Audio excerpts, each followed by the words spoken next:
Salut les mecs, on a un tout petit peu modifié le super Bajaret. On lui a mis les Proline Street Fighter HP. Donc des pneus qui ne sont censés ne pas se déformer. Très coûteux quand même, 70 € la paire, ça fait 140 € sur tout le véhicule. Contre toute attente, ils sont extrêmement mous. Et on va donc voir ce qui se passe avec ces engins, avec ces pneus sur le super Bajaret. Je pense que vu la structure, ça sera pas mal sur du REVO, Serpent MT, etc. Sur le bitume ou skatepark, évidemment toujours skatepark en douceur, rappel contre rappel, hein, on parle pas de trucs de fou. Et donc maintenant on va voir si ça se coud ou pas.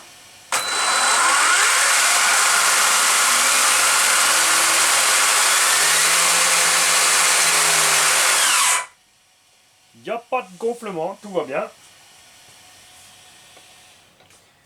Alors, je l'ai pas démonté. Ouais, j'ai pas fait la vidéo parce que j'avais ma musique, j'étais tranquille et c'est ma bagnole. Je l'ai nettoyé un bon coup parce que souvenez-vous, elle avait pris quelques petits bains de boue. On a changé le setup des suspects. On a mis un peu plus ferme. On a mis de la 1000 CST devant. On a toujours encore de quoi justement décrocher à l'axel. À l'arrière, on a mis de la 750. Et on a couché les amortos. C'est pour ça qu'on a perdu du débattement de pont à l'arrière, mais c'est pour aller sur circuit. Évidemment qu'on remontera les amortos et qu'on mettra à nouveau les roues de secours et les roues tout-terrain dessus. Moi, ce que j'ai envie de tester, c'est les pneus. Et on profite de cet engin parce qu'il est lourd et ce sera donc un test valable pour ces pneumatiques, je pense. Je suis curieux de voir comment ça va se comporter avec ces flancs qui s'écrabouillent là sur le côté. Est-ce que ça va bien glisser ou pas? Est-ce que ça sera mieux avec les roues de secours dedans ou pas pour lester l'arrière? Ou est-ce que c'est mieux si c'est plus léger, ça décroche plus vite? Je n'en sais encore rien. En tout cas, ça lui donne un méchant look au bébé. Hein. C'est ça va faire mal, je pense. J'espère pas partir en tonneau, mais rien n'est moins sûr. Alors, un point sur les amortos. Souvenez-vous quand j'ai fait l'unbox, je vous ai dit que ces amortos étaient une erreur de conception. On a des tiges plus longues que les cordes d'amortos. Il y a des butées en caoutchouc pour empêcher l'amorto de taper dans le capuchon. Mais c'est du caoutchouc. Donc ça se comprime, à un moment, ça va taper. Là, il y a des gens qui m'ont dit, mais non, les Uzi font ce qu'ils font, ils savent ce qu'ils font, c'est pour ça qu'il tient mieux la route que le UDR. Il tient mieux la route que le UDR parce qu'il est plus large. Ça s'arrête là. C'est pas les butées qui sont magiques. Et sans les buter, de toute façon, tu tapes dans le capuchon, tu arraches tout, tu détruis les tiges. Et regardez ce qui s'est passé. Ça n'a pas loupé. Exactement comme sur la version 1. Regarde.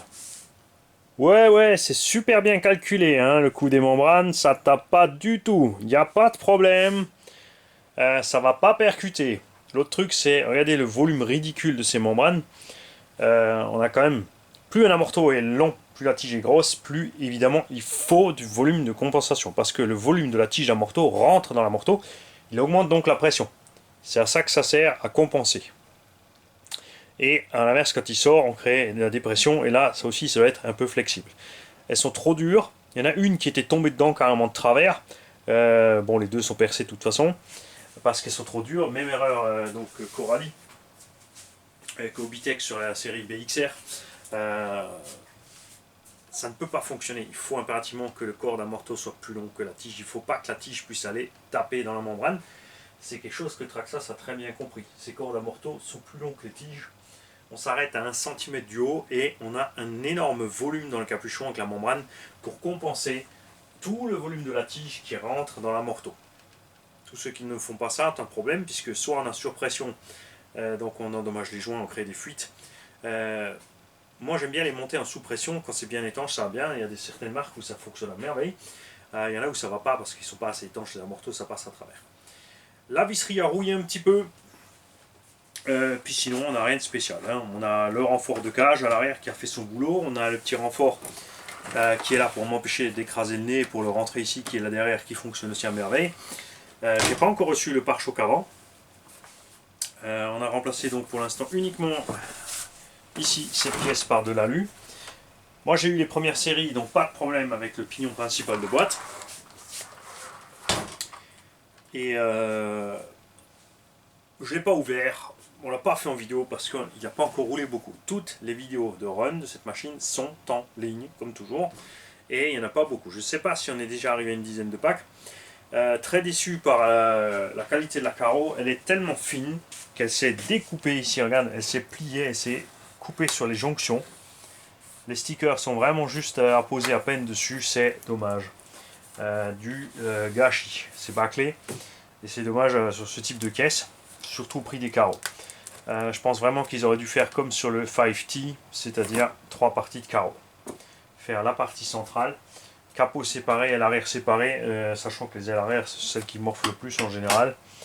Ensuite, il y a les ailes avant et la partie centrale, généralement, elle ne bouge pas trop sur les shortcuts. Voilà. Donc, prochain run. Après, ça dépend de la météo. Ça se trouve, la météo sera naze, donc je vais remonter ma suspecte, je vais mettre les roues tout terrain et puis on roulera sur la piste. Mais ça, vous le saurez seulement quand vous verrez la vidéo. Salut tout le monde.